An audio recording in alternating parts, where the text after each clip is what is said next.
Nahotki birinchi liniyadan uylar narxi shunchalik suv tekin bo'lib ketgan bo'lsa, nerealni 105 ming dollarlik uyni 94 mingga egalari berib yuboraman deyapti. Qarang, mana shu birinchi liniyada ko'rib turibsiz, magazinda shunday yonginasida uyimiz bor.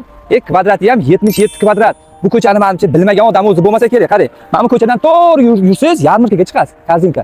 Bu ko'chaga shunday to'g'riga chiqadigan bo'lsangiz, avtosalon, Jem avtosaloni. Menimcha hamma bilsa kerak ko'cha. Bu liniya biznesmen akalarimiz juda ham zo'r, yaxshi biladi. Ulgurib qoling, mana bugun videoni qo'yaman. Ulgursangiz ulgurdingiz. Nejo'loy turadigan joylarni, birinchi etajlarni hozirgi vaqtda har bir kvadratini 2000 dollardan sotishyapti. Agar siz buni olib sotadigan bo'lsangiz ham 1-2 oydan keyin bemalol 130 mingga ham baraka qilib olishingiz mumkin. Egalariga pul juda ham zarur bo'lganligi uchun sotaman, ketaman deyapti. Ulgurib qoling, telefon raqamlarini qoldiraman. Bugundan qo'ldan boy bermay, bunaqa narx agar o'zimda bunaqa pul bo'lganda o'zim olib ustiga qo'yib sotgan bo'lardim. Pulingizni barakali qilmoqchi bo'lsangiz, noturar olib qo'ying. 1-2 oydan keyin o'zidan o'zi ko'payib ketgandan keyin bilmay qolasiz. Shoshiling, ulgurib qoling. Telefon raqamlariga qo'ng'iroq qilib baraka qilishingiz mumkin. Ichkarilarini esa videoni oxirigacha ko'rsangiz ko'rib olishingiz mumkin.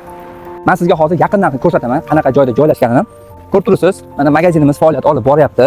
Mana shu magazinimizdan shunday yonginasida mana ko'rib, bemalol kelib, xohlasangiz kelib kirib ichkarilarini ko'rishingiz mumkin. Srochniy narxlarda bunaqa narx hech kimda yo'q. Sergeli bo'ylab xohlasangiz so'rab qiziqib ko'rishingiz mumkin. 94 mingga menimcha shikolat narx. Bunaqa narxga siz 3-4 etajni olasiz. Kimgadir arenda berib qo'yishingiz mumkin. Kamida arendani borib 1000 dollardan boshlab berib topshirib sotqani qilishingiz mumkin. Ulgurib qoling, telefon raqamlarimiz yozilgan. Baraka qilishni shoshiling.